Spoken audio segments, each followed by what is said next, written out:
Kusile ma comrade. Ngiyanibingelela kungumsombuluko ekseni. Commander morning. Nalamhla kusenhlitweni yami to give a certain advice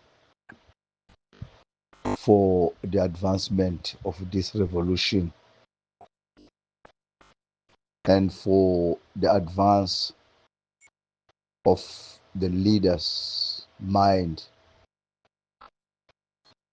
Ngoba uma sibaholi kumele sibe nengqondo lekhaliphile nalephila kungetikhathi tonke.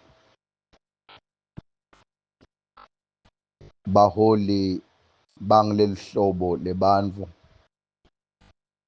lekumele libone lokuseta kuze likwati kugwema kutsi lihlangabetana netinkinga endleleni. Kungako uma ungumholi you are a visionary. Baholu bakhona emhlabeni, they prolong the vision of those they come before them. Kungako kubalekile ukuthi ngetikhathi tonke uma umholi uba careful because whatever you do is an extension of what other leaders have done. And then maybe they done positively. Kungako akudzingeki ukuthi wena uphoqe buholi ngoba buholi bungukuphila kwethu. Excuse me. Comrade, baholi bayabeketelelana. You can't see other leader as your enemy. You can't see other leader as an stumble block into your way. Once a leader have that mentality, it means there will be no progress in his life in particular.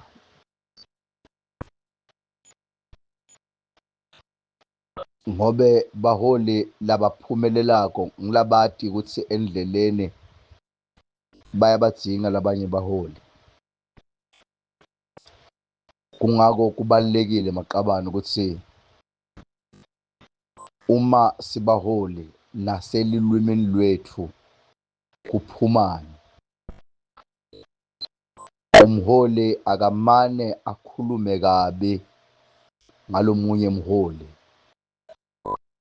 Even if there is difficulties or a lack of understanding between both. But uba careful ukuthi how do you address this issue concerning other leaders. Ngobe baholi balusito lomunye kulomunye.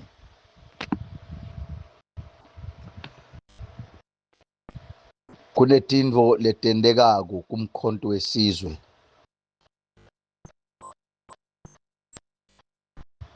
Kuba ihope kutsi baholi bethu bathukane sidlangalaleni. NgesiSwati sithi baze bahlomane lutsi. Kuyingoti kutsi uma ngumholi uthuke lomunye mholi. Noma ngabe ukwate ngakanani, noma ngabe ulimele ngakanani, noma ngabe nelwati kutsi nguye lo mholi lwakwendile lokho. Awumthuki lomunye mholi. Ngobe ngokwenda njalo usuka uthi thuka wena.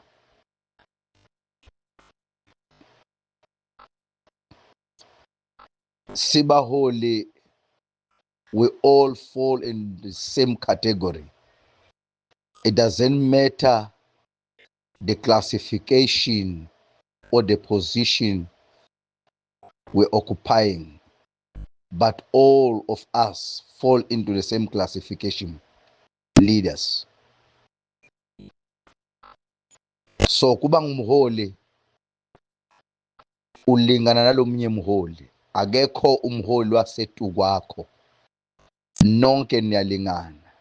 Lokwenehlukanisako ngileti khundla leti nisuka nikuto. Kungako hlonipha umholi, ungabi nenzaba nesikhundla sakhe. Tikhundla tiyaphela kodwa buholi bumile. Akekho umuntu lwayojajwa ngesikhundla, onke umuntu uyojajwa nge-leadership style ebekanayo asaphila. I know we're not of all sithembela kuloko, but truly speaking, judgment yemuntu, it comes to the leadership, not as position occupier.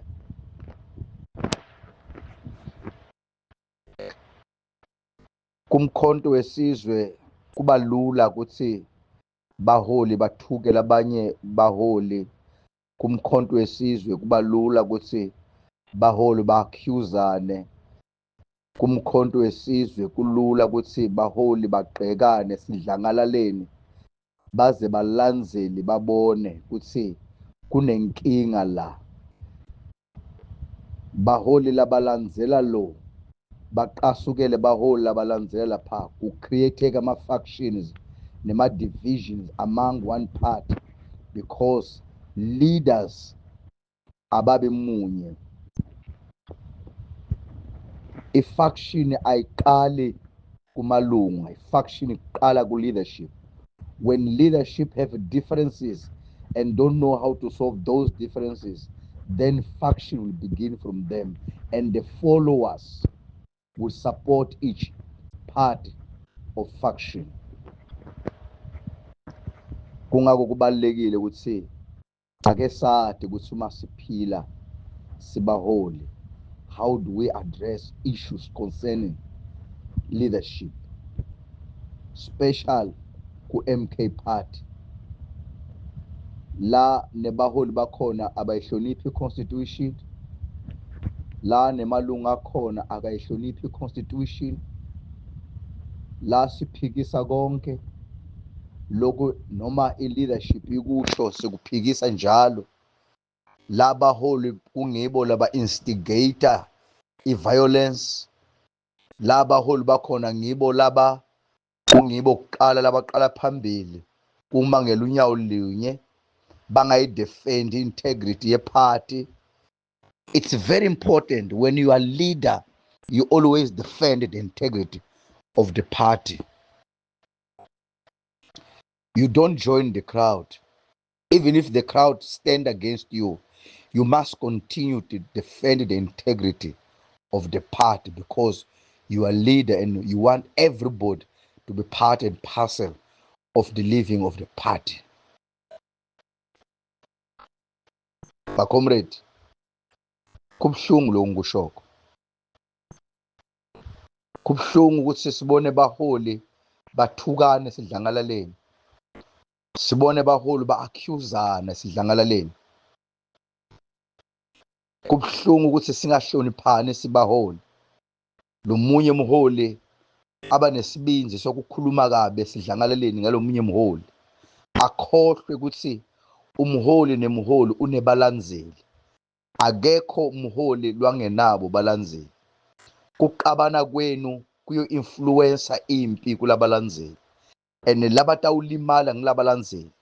Lo batawenda ukuthi iphathi yehle sitfunde ngilabalandzeli ngoba bona banengi kumaqala omabili. So kubalekile ma comrade ukuthi sikwadi ukuthi uma sibaholi sinenzawo yethu la kumele sikhulumele khona. Kunendlela yethu lokumele sikhulume ngayo. If it's necessary, let's call arbiters to discuss with us or to try to solve the difference that we have. But it's very imperative to not dispute ourselves in the social media. Ngoba logo kwenda ukuthi iparty ibe senkingeni. Iyehlelwe isithundi sayo, ilahlekelwe malunga nekwethembeka emphakathini. Asibe discipline baholi. Asibe discipline baholi. Uma sifuna kuphumelela siyembili siwusebenzele kahle umkhonto size siyoyithola le 2/3 majority. Asiyekeleni lo mkhuba wokulwa ku social media, kusobenzele asiyekeleni lo mkhuba wokuqabana esidlangalaleni, asiyekeleni lo mkhuba wekubhekana ngetiqo temehlo. Sibe munye uma sehlukana umbono sikwati kuba nenzawo yethu la sikwati kulungisana khona.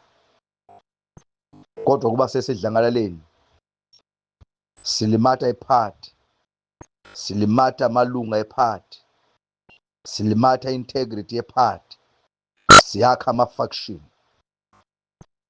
Ngeke siwaqedwe ama-faction until sibe sober minded, sikwati ukuthi sonke sivikela iparty.